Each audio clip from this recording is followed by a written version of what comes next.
Hello guys, कैसे हो आप लोग। तो जैसा कि आप लोगों को पता है कि आईटीओ एग्जामिनेशन के लिए नया रूल आ गया है 2026 आईटीओ एग्जाम 2026। उसके अंतर्गत नए पैटर्न पे नई चीज़, नए नए चांसेस, नई प्रोबेबिलिटी, नए चैलेंजेस के तौर पे आया हुआ है। नेगेटिव मार्किंग भी आ गया है। तो ऐसे में आपको इस बात का ध्यान रखना होगा कि जब भी आप पढ़ रहे हैं तो उसे फुल कॉन्फिडेंस के साथ, कंसंट्रेशन के साथ पढ़िए। और जब भी कोई क्वेश्चन सॉल्व कर रहे हैं तो आप इसे ज़रूर सॉल्व कीजिए कॉन्फिडेंटली। चलिए, आपके लिए एक अच्छी बात मैं ये आपको शेयर करना चाहता हूँ कि आप जब भी हमारे वीडियो को देखते हैं तो ना केवल आप वीडियो को सिर्फ देखिए बल्कि नोट भी बनाइए। सेकेंडली, कि आप हमारे टेलीग्राम, जो कि हर एक वीडियो के लिंक में दिया होगा, उसे ज़रूर ज्वाइन कीजिएगा, जहाँ पे आपको गूगल फॉर्म में मल्टीपल चॉइस क्वेश्चंस मिलता रहेगा, जिससे कि आपके जो डे टू डे बेसिस पे क्लासेस कंडक्ट किए जा रहे हैं उसके आधार पे आपके नॉलेज भी इंप्रूव होते रहेंगे। आप टेस्ट देते रहेंगे तो आपकी क्लैरिटी भी बढ़ती रहेगी। और किसी भी तरह का डाउट हुआ तो आप हमसे कनेक्ट भी हो सकते हैं थ्रू वीडियो और थ्रू टेलीग्राम चैनल। ओके, सो अपने दोस्तों के बीच में शेयर कीजिएगा ज़रूर। लाइक और कमेंट जरूर कीजिएगा। कमेंट इसलिए कि आपको कोई चीज़ समझ में नहीं आया या कोई क्वेश्चन रेज हो रहा है ना। चलिए, हम आज फिर से शुरू करते हैं नए टॉपिक को। आज हम अकाउंटिंग में देखेंगे कि जर्नल एंट्री कैसे करते हैं। जैसा कि आप लोगों को मैं बताया हूँ कि जर्नल एंट्री का क्या रूल होता है, क्या नहीं, उसी को हम एग्जाम्पल के लेके चलते हैं। सबसे पहले इस बात को ध्यान रखिएगा कि जर्नल एंट्री में जो रूल मैंने आपको बताया है, फंडामेंटल रूल्स, है ना, वो है, ध्यान रखिएगा, पर्सनल अकाउंट के लिए ये डेबिट है और ये क्रेडिट है। पर्सनल अकाउंट के लिए रिसीवर और क्रेडिट द गिवर, है ना। उसके बाद रियल अकाउंट के लिए क्या है, what comes in, debit what comes in, credit what goes out, मतलब IO। उसके बाद नॉमिनल अकाउंट के लिए क्या करेंगे, ऑल एक्सपेंसेस, सो एक्सपेंसेस स्लैश लॉस, और इधर इनकम स्लैश गेन। ये मैं नोट बना के रख रहा हूं इसलिए कि ताकि आप इसको याद कर सकें और या उसी के अनुसार एंट्री कर सकते हैं, है ना। तो चलिए हम एग्जांपल के साथ में देखें ताकि आपकी जर्नल एंट्री प्रॉपर हो सके और कम समय में फास्ट काम करते हैं। पहला है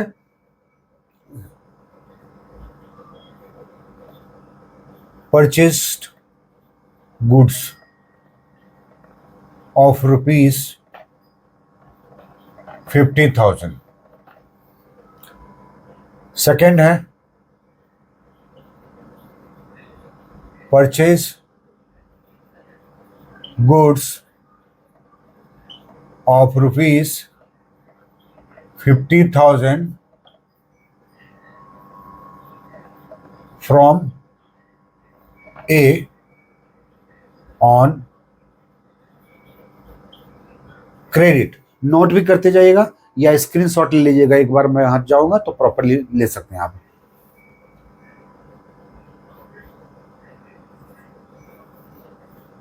sale of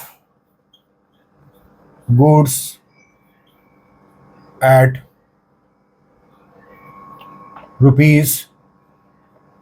₹75,000, sale of goods at ₹70,000 to A on credit। और लास्ट है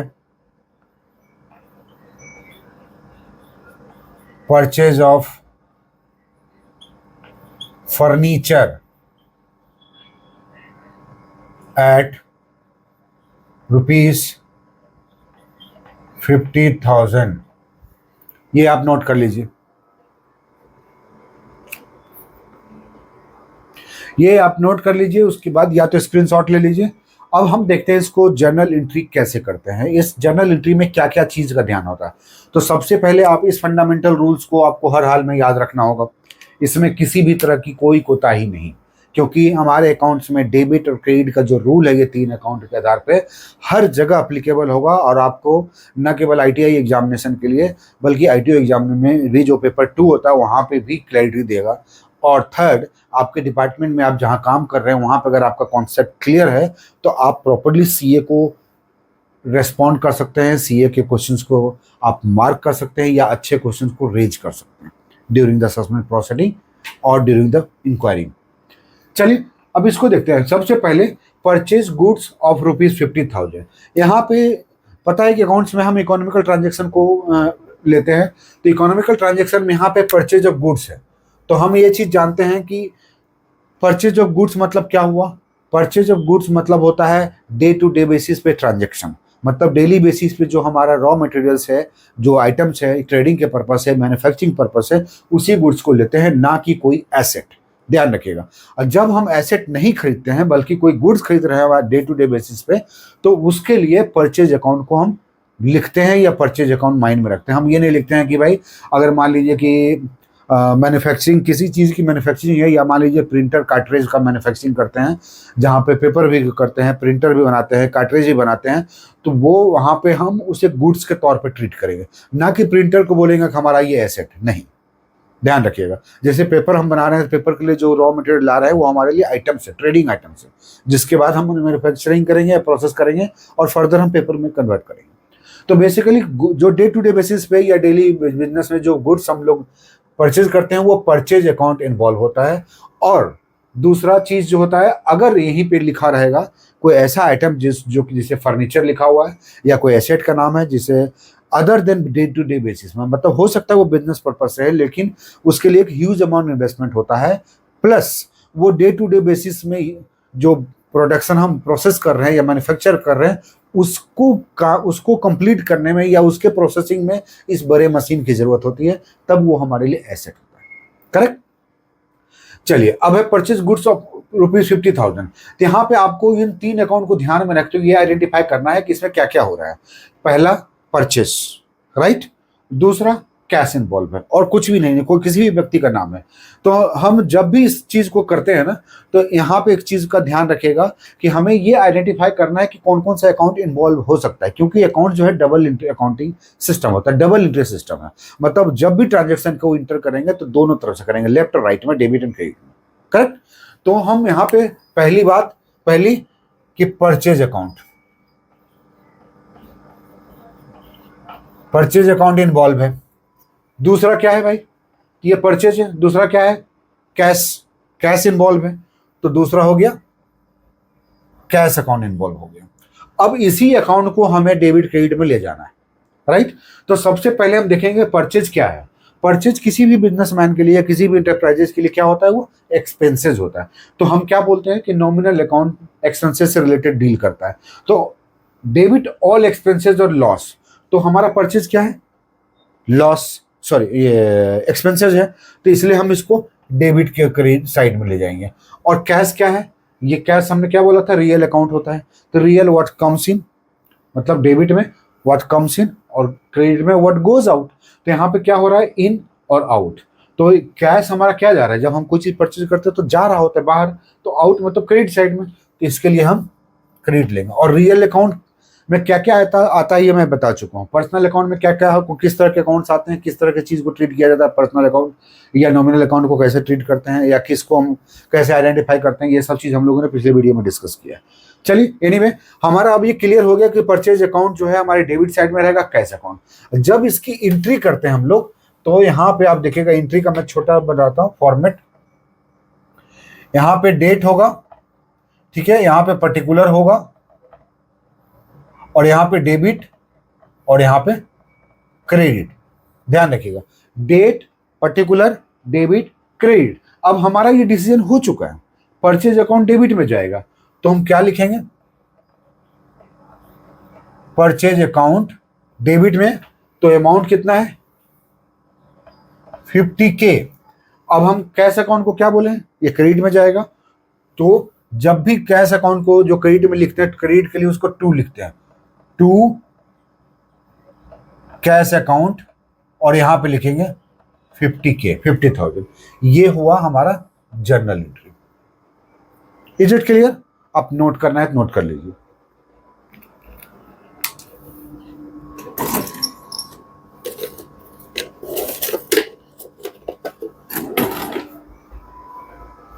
नोट कर लिया आपने? चलिए अब आते हैं हम लोग नेक्स्ट पॉइंट पे। इसको मिटाते नहीं है। नेक्स्ट है purchase goods of 50,000 from A on credit. अब हम क्या कर रहे हैं, उधार में खरीद रहे हैं, मतलब हमारा पैसा अभी जा नहीं रहा है। उधार में खरीदने का मतलब है पैसा नहीं जा रहा है। इसका मतलब क्या हुआ कि इस पार्ट को अगर आप देखेंगे तो कैश जो है बाहर नहीं जा रहा है, तो परचेज अकाउंट इन्वॉल्व है। फिर से अब हम पॉइंट नंबर 2 पे जा रहे हैं। पॉइंट नंबर 2 पे जा रहा है कि कौन कौन सा अकाउंट इन्वॉल्व है। तो परचेज अकाउंट इन्वॉल्व है क्योंकि परचेज ऑफ गुड्स मतलब एक्सपेंसेस, तो इसलिए वो डेबिट जाएगा। 50,000 जा रहा है, नहीं जा रहा है, तो मतलब कैश अकाउंट इन्वॉल्व नहीं हो सकता है ना, खास करके कि जा नहीं रहा है। तो क्या है उसके बाद फ्रॉम ए, तो एक क्या है, एक इंडिविजुअल है। इंडिविजुअल व्यक्ति को कौन से अकाउंट के टाइप में रखेंगे, तीनों में पर्सनल, करेक्ट। तो ये पर्सनल में चला जाएगा। तो यहाँ पे हम क्या देख रहे हैं कि चूंकि ये इंडिविजुअल व्यक्ति डायरेक्टली उधार में दे रहा है और पैसा जा नहीं रहा है, तो हमारे लिए दो ही अकाउंट इन्वॉल्व है, परचेज और पर्सनल। तो यहां पे हम क्या करेंगे, personal account, personal account credit. अब पर्सनल अकाउंट, चूंकि पर्सनल अकाउंट में कोई ना कोई व्यक्ति का नाम होगा, नेम बेस्ड कहलाता है, इसलिए यहां पे पर्सनल अकाउंट में ए आएगा, एस अकाउंट। अब इसकी जब एंट्री करेंगे हम लोग तो क्या करेंगे, परचेज अकाउंट डेबिट 50,000, फिर से वही करेंगे, परचेज अकाउंट 50K टू ए, है ना, टू ए 50K। अब इसको थोड़ा सा और विस्तार से मैं आपको बताना चाहूंगा। देखिए सबसे पहले personal account, purchase account, purchase क्या है, एक्सपेंसेस, तो debit all expenses, credit all income, है ना। तो यहाँ पे एक्सपेंसेस हो गया तो हमने डेबिट कर दिया। अब ए क्या है, पर्सनल अकाउंट है, debit the receiver credit the giver, है ना, डेबिट द रिसीवर, तो रिसीवर तो दूसरा कोई है, ए क्या है, गिवर है, वो क्रेडिट पे दे रहा है, इसलिए एक क्रेडिट साइड में। एक चीज हो गया। दूसरा एक रूल आइडेंटिफाई माइंड में रख लीजिए कि जब भी किसी पर्सनल अकाउंट या रियल अकाउंट, नॉमिनल अकाउंट का आप आइडेंटिफाई कर लिए, जर्नल एंट्री करना है, तो अगर आपको एक भी अकाउंट मिल गया ना, तो दूसरा इन्वॉल्व अकाउंट अपोजिट साइड में जाएगा। मतलब अगर ये पहला डेबिट मिल गया तो दूसरा क्रेडिट में, या दूसरा क्रेडिट मिल गया तो अगला वाला अपोजिट वाला डेबिट में जाएगा। मतलब डेबिट मिला तो क्रेडिट मिल जाएगा, क्रेडिट मिला तो डेबिट मिल जाएगा। ये भी एक रूल होता है, इजी में हम निकालना है। लेकिन हम एक एक अकाउंट को आइडेंटिफाई करेंगे तो फायदा क्या है कि आपके ITI एग्जाम या ITO एग्जाम में ये पूछा जाता है कि इनमें से कौन सा रियल अकाउंट है या इनमें से कौन सा नॉमिनल अकाउंट है। तो आप देखिए परचेज अकाउंट नॉमिनल अकाउंट है, कैश अकाउंट रियल अकाउंट है। तो हमारा ये क्लैरिटी होगा ना, जो वहां पे हम डिसाइड कर पाएंगे ना कि सही है। नेगेटिव मार्किंग है तो नेगेटिव मार्किंग में क्या होगा, आपका एक रॉन्ग आंसर 0.25 मार्क्स डिडक्ट कर लिया जाएगा। चलिए अब नेक्स्ट पॉइंट में आते हैं हम लोग, तीसरा नंबर। तीसरे नंबर में हम लोग क्या देखते हैं कि बोलता है सेल ऑफ गुड्स। तो तीसरे नंबर में क्या इन्वॉल्व है, तीसरे नंबर में सेल इन्वॉल्व है। चूंकि सेल ऑफ गुड्स की बात हो रही है तो वही regular day to day basis का जो आइटम्स है वो, और दूसरा कैश है। तो मतलब क्या हुआ कि तीसरे में आंसर होगा सेल, सेल अकाउंट इन्वॉल्व होगा, और दूसरा कैश अकाउंट इन्वॉल्व होगा। तो सेल अकाउंट क्या होता है, सेल जब करते हैं तो क्या आता है, हमारा रेवेन्यू आता है, इन हो रहा होता है ना। तो रेवेन्यू इनकम जनरेट होता है। इनकम कहाँ आता है, नॉमिनल अकाउंट में, राइट। तो नॉमिनल अकाउंट को क्या करते हैं, क्रेडिट साइड में लिखते हैं, राइट। अब यहाँ पे आते हैं कैश। जब हम सेल करते हैं तो कैश क्या हो रहा होता है, आ रहा होता है ना। तो कैश क्या होता है, रियल अकाउंट में। अब कैश आ भी रहा है और रियल अकाउंट है, तो रियल अकाउंट का क्या होता है, डेबिट व्हाट कम्स इन। तो कैश कम्स इन हो रहा है ना, कमिंग कमिंग। सो अल्टीमेटली क्या हो जाएगा, ये डेबिट में और ये क्रेडिट में। सेल्स इनकम है तो क्रेडिट साइड जा रहा है, और कैश जो कि आ रहा है 75,000, जिसका मतलब है कि इन हो रहा है तो डेबिट साइड में। तो एंट्री कैसे करेंगे इसका, ध्यान रखिएगा। यहाँ पे डेबिट वाला पहले शुरू करते हैं, ऊपर में लिखा जाता है डेबिट साइड। तो यहाँ कैश लिखेंगे सबसे पहले। कैश अकाउंट कितना आ रहा है डेबिट साइड में, तो 75K। उसके बाद सेल्स अकाउंट तो 2, जब भी क्रेडिट वाला लिखेंगे तो 2 लिखेंगे। तो सेल्स क्या होगा, 75K। क्लियर। तो ये स्क्रीनशॉट ये भी आप ले सकते हैं या बाद में ले लीजिएगा एक बार पूरा। अभी हमारा 3 हो गया है, तो 3 की क्लैरिटी क्लियर हो गई। अब है sale of goods at 70,000 to A on credit, ये चौथा है, फिर से क्रेडिट की बात आई। तो यहां पे भी आप देखिएगा कि इन्वॉल्व क्या है, इन्वॉल्वमेंट में सेल ऑफ गुड्स मतलब सेल्स अकाउंट, और 70,000 टू ए क्रेडिट, तो पैसा तो जा नहीं रहा है। इसके मतलब है ये कि यहाँ पे जो इन्वॉल्व है वो है पर्सनल अकाउंट, ये वाला है ना। तो हम यहाँ लिखेंगे पर्सनल अकाउंट। ध्यान रखिए जब भी किसी चीज का एंट्री करना है ना, तो हमें सबसे पहले इस आधार पे अकाउंट टाइप को कैटेगराइज करना है कि भाई पर्सनल है, रियल है, नॉमिनल है। उसके बाद ऑटोमेटिकली सारा इजी हो जाएगा। तो यहाँ पे सेल्स ऑफ गुड्स है तो मतलब सेल्स अकाउंट, अगर सेल ऑफ फर्नीचर होता तो डिफरेंट होता है ना। तो सेल ऑफ गुड्स तो सेल्स अकाउंट, 70,000 कैश है, रियल अकाउंट है, लेकिन कैश जा ही नहीं रहा है तो हमको कैश से कोई लेना देना यहाँ पे है। उसके बाद ए जो कि क्रेडिट पे ले रहा है, इसका मतलब ए इन्वॉल्व है, ए पर्सनल अकाउंट। तो सेल्स अकाउंट के लिए क्या होता है, इनकम क्रेडिट में, तो देखिए लिखा हुआ है ऑलरेडी, अगर पता चल चुका है तो इमीडिएटली पता चल जाता है। ए पर्सनल अकाउंट है, तो पर्सनल अकाउंट का रूल क्या, debit the receiver credit the giver. तो यहाँ पर रिसीव कौन कर रहा है गुड्स को, ए है ना, गुड एट 70,000 टू ए, तो मतलब क्या होगा, अगेन ये डेबिट। क्लियर। तो इस चीज को अगर हम यहां पे एंट्री करते हैं तो यहां पे भी आपको वही चीज आएगा, सेल्स अकाउंट। तो पर्सनल अकाउंट में क्या लिखेंगे, एस अकाउंट। डेबिट में कितना है भाई, तो 70,000, 70K। उसके बाद सेल्स अकाउंट तो लिखेंगे to sales account 70K। Clear. कैसा लग रहा है आपको, लग रहा है ना कि बहुत ही इजी है, बहुत इजी है भी, इसमें आपको सोचने की जरूरत नहीं है। बस 4-5 इस तरह का ट्रांजेक्शन जो है ना, अगर आप कम से कम मान के चलिए कि 20-25 कर लिया आपने वैरायटी का, तो समझ जाइए कि ये वाला जो आपको मैं बार बार बोल रहा हूँ ना याद करने के लिए, उसकी जरूरत ही नहीं पड़ेगी। ऑटोमेटिकली माइंड में आएगा कि personal account debit the receiver credit the giver, है ना पर्सनल अकाउंट में। वही रियल अकाउंट की बात आएगी तो debit what comes in, credit what goes out. And उसके बाद नॉमिनल आता है, तो नॉमिनल अकाउंट में क्या होता है, डेबिट ऑल एक्सपेंसेस और लॉस, क्रेडिट ऑल इनकम और गेन। करेक्ट। तो ये चीज आपको बार बार बोलते रहना है और जर्नल एंट्री मारते रहना है। अब यहां पे आते हैं हम लोग, ये भी क्लियर हो गया आपका, ये आपका चौथा नंबर था। अब आते हैं हम लोग 5वें नंबर पे, ये वाला है ना, परचेज ऑफ गुड्स। ये पहला हो गया, ये दूसरा हो गया, ये तीसरा हो गया और ये चौथा हो गया, है ना, ये चौथा हो गया। अभी पांचवा जो लास्ट है, पांचवा परचेज ऑफ फर्नीचर एट 50,000। यहाँ पे भी 2 तरह का क्वेश्चन हो सकता है फिलहाल। ये फर्नीचर, यहाँ पे देखिए फर्नीचर ऑफ गुड्स नहीं है, जैसे यहाँ गुड्स था, ये फर्नीचर है। तो आप ये ध्यान रखिएगा, अगर ये फर्नीचर है इसका मतलब है कि रेगुलर डे टू बेसिस पे जो हम लोग ट्रेडिंग कर रहे हैं, मैन्युफैक्चरिंग कर रहे हैं, या जो हमारा रॉ मटेरियल वो नहीं है, बल्कि ये हमारे ऑफिस के लिए है, हमारे स्टाफ के लिए है, हमारे मैन्युफैक्चरिंग में जो वर्कर्स हैं, लेबर हैं, उनके लिए कुछ मंगाया जा रहा है। तो फर्नीचर एक एसेट के तौर पर कन्वर्ट होता है, तो इसलिए ध्यान रखिएगा, तब वहां पे परचेज वाला अकाउंट जो है ना वो इन्वॉल्व नहीं होता, तब आप परचेज अकाउंट नहीं लिखेंगे बल्कि एसेट अकाउंट लिखेंगे, एसेट अकाउंट। तो एक अकाउंट ये इन्वॉल्व हो गया।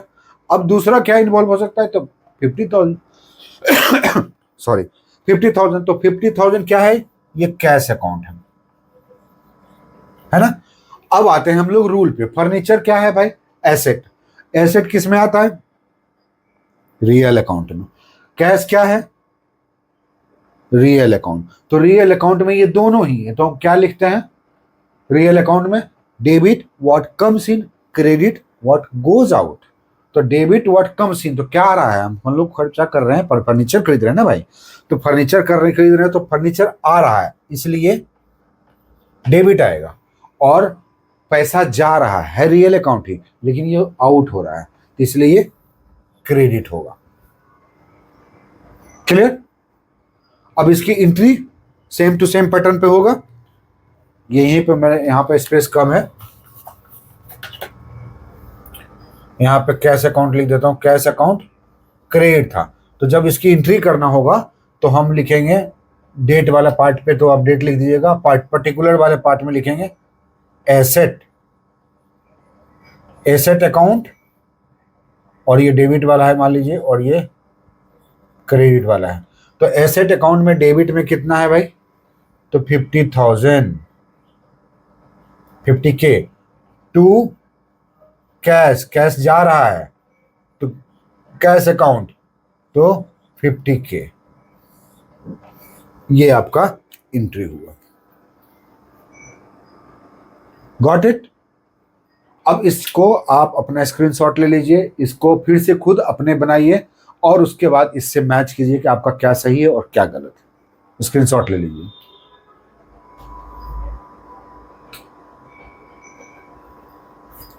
चलिए, आप लोगों ने स्क्रीनशॉट ले ही लिया होगा और मैं आप लोगों से यही रिक्वेस्ट करूंगा कि इस क्वेश्चंस को आप बार बार कीजिए। एक और क्लास में हम आपको जर्नल एंट्री ही करवाएंगे ताकि आपकी एक क्लैरिटी आ सके और उस वक्त आप वेल प्रिपेयर्ड होके भी रहेंगे।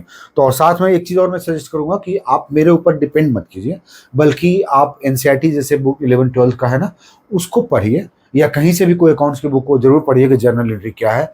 उसके बाद जब आप क्लास अटेंड करेंगे ना, तो आपके लिए वो डबल और ट्रिपल बेनिफिट के तौर पे काम करेगा, आपके माइंड में भी आएगा और क्लैरिटी भी आएगी।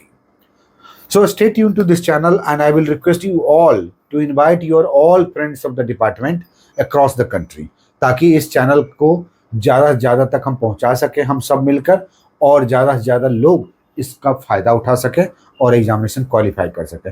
अब चूंकि निगेटिव मार्किंग है in ITO exam, then ultimately you should be confident enough to mark the answer in MCQs of ITO. So thank you and stay tuned to this channel and subscribe this channel and share this channel to others also. Thank you.